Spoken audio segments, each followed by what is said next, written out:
మారయ్య తన భార్య కావమ్మని రచన గదానా 5 ఏళ్ల వయసులో పెళ్లి ఆడానే కాదు. నీ మతం అనేది నాకు తెలియదు, ఏ పాపపుణ్యము ఎరుగను. 7 ఏళ్ళు కొలువులు కొలచి నీ మీద ఆశతో ఇంటికి రాగా దారిలో ఈ కర్మ వ్యాధి అనేది నాకు సంభవించింది. ఇలాలో నేను బ్రతకను, నన్ను చూసే ప్రాప్తి కూడా నీకు లేదే.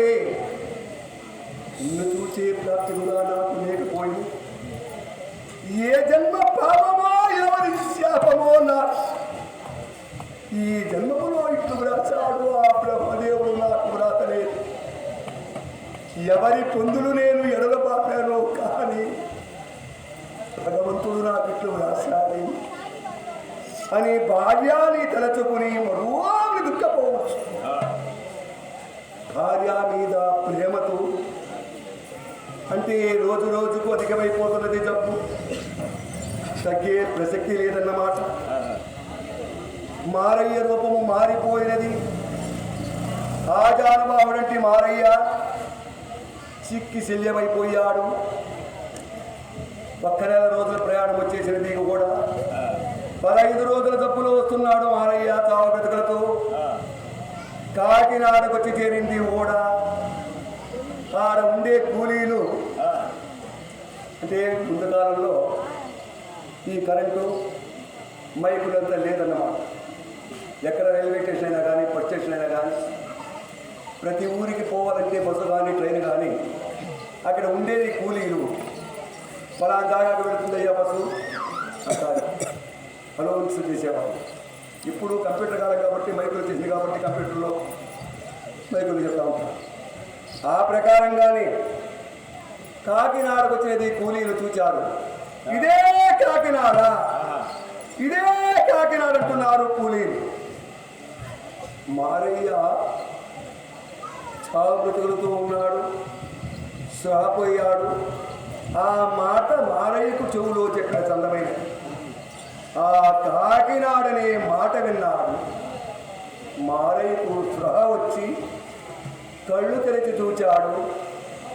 మన దేశం వచ్చేసా, ఇంటికి వెళ్ళిపోవాలి, ఇక్కడ నుంచి వెళ్ళిపోవాలి అని మారయ్య చావు తెలివితో చిన్నపట్నం నుంచి మారయ్య ఇంటికి తెచ్చిన సరుకులు వదలలేదు.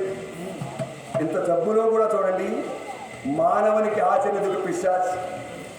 ఈ జబ్బులో ఈ సామాన్లు పోతే పోనేది వదిలేకుండా వదలలేదు. దాన్ని గట్టిగా పట్టుకున్నాడు. మారయ్య చూడండి, తెచ్చిన సామాను చేపట్టినాడా మారయ్య,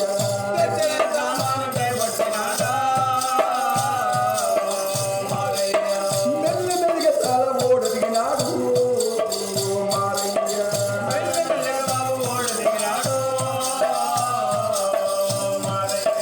ముందుగా మూడుకు తాను పెట్టనురా మారయ్య,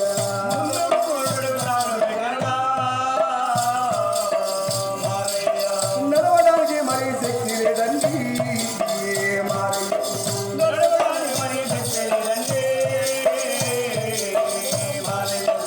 ఓ తల కింద పడిపోయా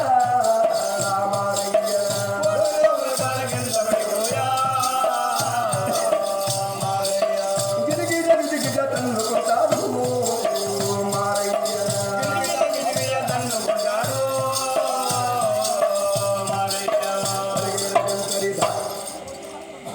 ఓడ దిగేశాడు. చిన్న చిన్నగా మెల్లిమెల్లిగా దిగాడు. ముందుకు 3 అడుగులు నడిచాడు.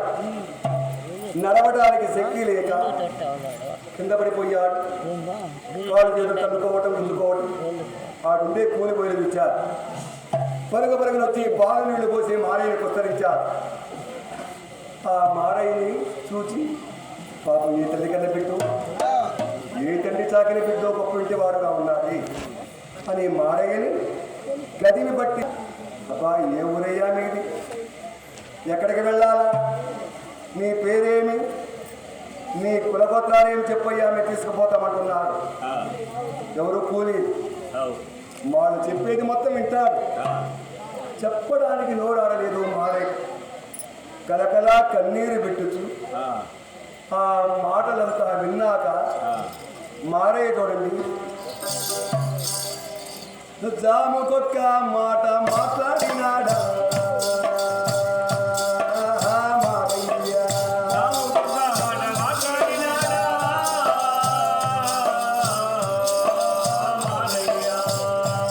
మా ఊరు సమల్లా కోట ఎన్నాడా